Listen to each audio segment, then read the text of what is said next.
Welcome to conversations. मैं आपका host, आपका दोस्त मुख्तदर खान, और आज मैं आपसे जो वेस्ट में जो सियासत कर रहे हैं, जो पॉलिटिशियंस है, उनका टैलेंट पूल इतना गिर गया है, इतने बेकार हो गए हैं अमेरिकन और वेस्टर्न पॉलिटिकल लीडर्स कि वो डेमोक्रेसी की मॉकरी कर रहे हैं, यानी मजाक उड़ा रहे हैं अपने ही सिस्टम्स का। तो उसके बारे में मैं आपके सामने 3 केसेस के बारे में बात करूंगा: साउथ कोरिया, फ्रांस और अमेरिका। मतलब ये क्या हो रहा है? मतलब ये अपने सिस्टम्स को एक्सप्लॉइट कर रहे हैं, ये अपने ही सिस्टम का मजाक उड़ा रहे हैं, और अपनी ही अवाम को बेसिकली सर्विसेज जो देना इनका मकसद है, उसमें वो फेल हो रहे हैं। तो सबसे पहले, मैं इन केसेस में जाने से पहले प्लीज कॉन्वर्सेशंस को सब्सक्राइब करें, वीडियो को लाइक करें, बेल आइकॉन जरूर दबाएं, और इस वीडियो को सबके साथ जरूर शेयर करें। तो देखिए आप, साउथ कोरिया का अजीब सा तमाशा हुआ। प्रेसिडेंट ने मार्शल लॉ डिक्लेयर कर दिया तकरीबन 30-40 साल के बाद। साउथ कोरिया एक मशहूर केस स्टडी है ऑफ डेमोक्रेटाइजेशन। 1980s तक वो एक अथॉरिटेरियन स्टेट था, फिर बड़ी तेजी से इतनी अच्छी डेमोक्रेसी बन गई कि वो दुनिया के टॉप की 25 फुल डेमोक्रेसीज में गिना जाती थी, और एक ही दिन में सारा का सारा तबाह हो गया।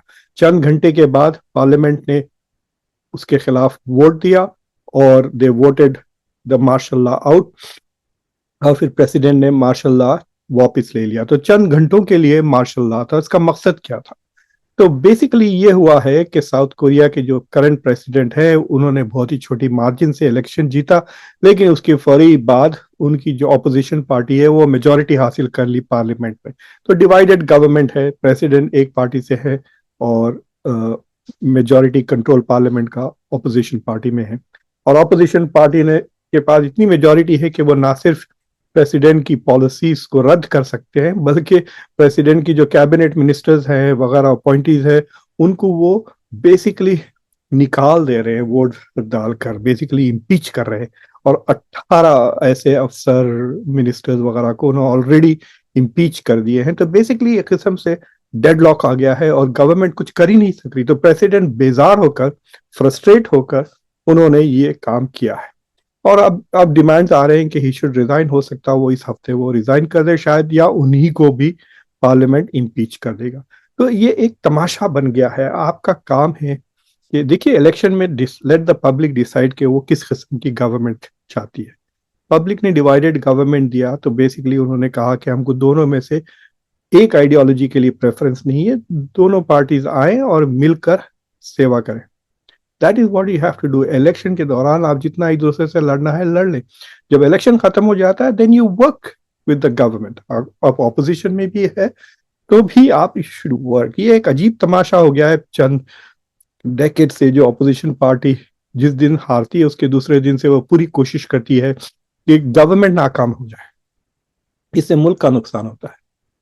गवर्नमेंट को वो जितना मतलब रोक सके फ्रॉम अचीविंग इट्स गोल, वो उतनी अपनी कामयाबी समझते हैं।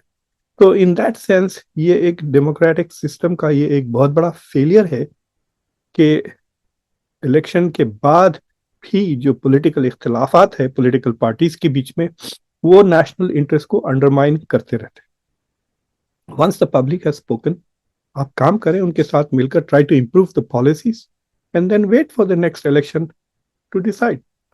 तो ये साउथ कोरिया का हाल है। It is a big blow to Asia, क्योंकि एशिया में कई डेमोक्रेसीज थे। This was a very good मिसाल। अब बैकस्लाइडिंग की एक मिसाल बन गई, फ्रॉम डेमोक्रेटाइजेशन की मिसाल से डेमोक्रेसी बैकस्लाइडिंग की एक मिसाल बन गई है साउथ कोरिया। दूसरी चीज ये है कि इससे आप कह सकते हैं कि साउथ कोरिया के जो अमेरिका के साथ ताल्लुकात है वो जरा प्रॉब्लमेटिक हो जाएंगे। देखिए, साउथ कोरिया अमेरिका का एक फॉरवर्ड मिलिट्री बेस है। That's what south Korea is. हजारों अमेरिका के 1.5-2 लाख वहां पे फौज है। So this will complicate America relation. France को ले ले। फ्रांस में तो एक अजीब तमाशा चल रहा है। इलेक्शन था, किसी पार्टी को मेजोरिटी नहीं आई, लेकिन जो लेफ्ट है उसको सबसे ज्यादा सीटें आई। तो द प्रेसिडेंट का काम, वहां पे भी प्रेसिडेंट अलग है, और जैसा इंडिया की तरह नहीं है, प्रेसिडेंट डायरेक्टली जीतते हैं, इलेक्शन लड़ के जीतते हैं। तो प्रेसिडेंट का पार्लियामेंट से कोई ताल्लुक नहीं है, बट प्रेसिडेंट ने जो सबसे बड़ी पार्टी है उसको बुलाने के बजाय उन्होंने एक्चुअली जो सबसे छोटी पार्टी है उसमें से बंदों को बुलाया, तो लेफ्ट एंड राइट को छोड़ दिया और जो सेंटर राइट है उसकी गवर्नमेंट उन्होंने खड़ा करी। उसके पास वोटें नहीं है, तो अब धमकी मिल गई है कि there is going to be a vote of no confidence आज या कल में। वोट ऑफ नो कॉन्फिडेंस होने से दोबारा गवर्नमेंट चले जाएगी और फिर केयर टेकर गवर्नमेंट बनाना पड़ेगा। और आपको पता है ये इलेक्शन इसलिए हुआ था कि मैक्रॉन ने आउट ऑफ टर्न सडनली 3 हफ्ते के अंदर अनाउंस कर दिया कि हम 3 हफ्ते के अंदर इलेक्शन करेंगे। ये अमेरिका के लिए भी एक खबर है, इंडिया के लिए भी, कि 3 हफ्ते के अंदर फटाक से उन्होंने, इतनी बड़ा मुल्क है, 60-70 मिलियन के करीब आबादी है, और उन्होंने इलेक्शन करवा दिया। लेकिन वो उनकी जो वो गैम्बल था वो फेल हो गया और बुरी तरह से उनकी पार्टी हार गई। वो समझे थे कि शायद उनकी पार्टी जीत जाएगी because of the surprise election, लेकिन बोथ फार राइट और फार लेफ्ट बहुत स्ट्रांग हो गए हैं बिकॉज मुल्क डिवाइड होते जा रहे हैं। तो अब फिर केयरटेकर गवर्नमेंट उनको स्टैब्लिश करना पड़ेगा सारा साल या 2 साल तक, और फिर बजट नहीं रहेगा मुल्क का, फ्रांस का development is going to be like unheard. आपने फोरकास्ट अगर आप देखेंगे, जीडीपी फोरकास्ट फ्रांस का 0.9% है, यानी 2025 में 1% से भी नहीं ग्रो करेगा जो फ्रांस। और वो फोरकास्ट का जो डेटा कलेक्ट हुआ था that was before this crisis. अगर ये गवर्नमेंट में क्राइसिस आती है तो और भी नीचे हो जाएगा। जर्मनी 0.7, वहां पे भी पॉलिटिकल क्राइसिस है, वहां पे भी गवर्नमेंट में कॉन्फिडेंस नहीं है। यूरोप के जो दो मोस्ट इंपॉर्टेंट मुल्क है उनकी दोनों की सरकारें कोलैप्स हो रही है, and partly because of the way the democracy is being practised. और फिर अमेरिका को ले ले, पिछले चंद महीनों से एक बस तमाशा बना हुआ है, नौटंकी बन गई है हमारी मुल्क। इतना मुझे अफसोस होता है। देखिए, पहले तो जो बाइडन के लोगों ने झूठ बोला कि उनकी सेहत अच्छी है, ही इज वेरी शार्प, ही सो कोचड, इस तरह की बातें कर रहे थे। तो डिबेट में सारी पोल खुल गई कि आदमी बड़े मियाँ सटिया गए हैं, इसमें कोई शक की बात ही नहीं। तो उनको निकाल दिया। उसके बाद देखिए, डेमोक्रेटिक पार्टी बार बार कहती थी कि हम डेमोक्रेसी को बचाएंगे और डोनाल्ड ट्रंप डेमोक्रेसी को खतरा है। लेकिन इन्होंने अपनी प्राइमरी नहीं करवाई, सीधा सीधा कमला हैरिस को, क्योंकि वो खातून है, ब्लैक है, इंडियन है, बेसिकली ये सारी चीजें लेकर, आइडेंटिटी को लेकर उसको नॉमिनेट कर दिया, और कोई ऐसा वोट नहीं हुआ, मतलब there was no election for the primaries. ये बहुत ही अनडेमोक्रेटिक चीज है अमेरिका की तारीख में, उसको बना दिया और फिर वो हार गई। उसके बाद भी देखे आप, मतलब डोनाल्ड ट्रंप के खिलाफ कई केसेस किए गए, और इन दौरान डेमोक्रेटिक पार्टी और जो बाइडन बार बार ये कहते रहे कि रिपब्लिक रिपब्लिकन्स और डेमोक्रेट्स के बीच में जो सबसे बड़ा फर्क है वो रूल ऑफ लॉ का है। हम लॉ के रिस्पेक्ट करते हैं, डोनाल्ड ट्रंप लॉ को रिस्पेक्ट नहीं करते। जनवरी 6 को 2021 में जो हमला हुआ था अमेरिका के पार्लियामेंट में, उन सबको माफ करने वाले हैं डोनाल्ड ट्रंप।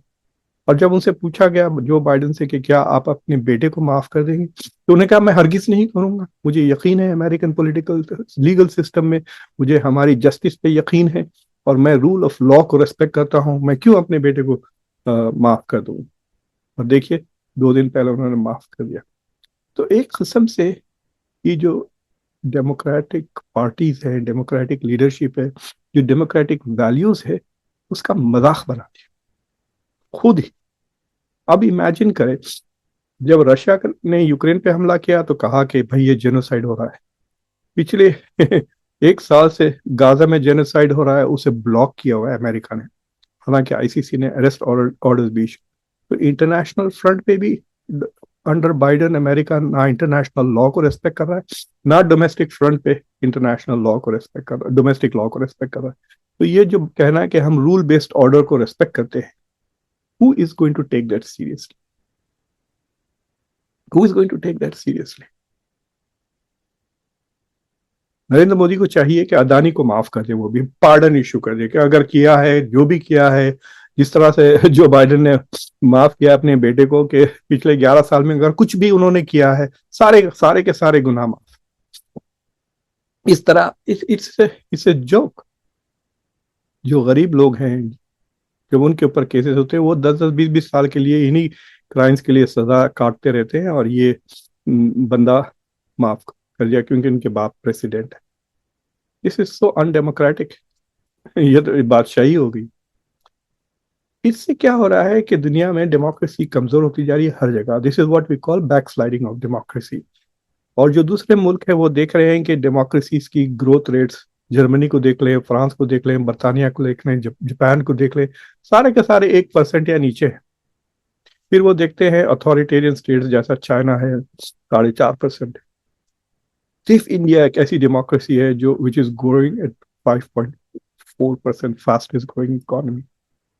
और कोई ऐसी मेजर डेमोक्रेसी नहीं है जिसकी आप मिसाल दे सकते हैं कि वो पॉलिटिकल फ्रीडम भी है यहाँ पर और इकोनॉमिक ग्रोथ भी है।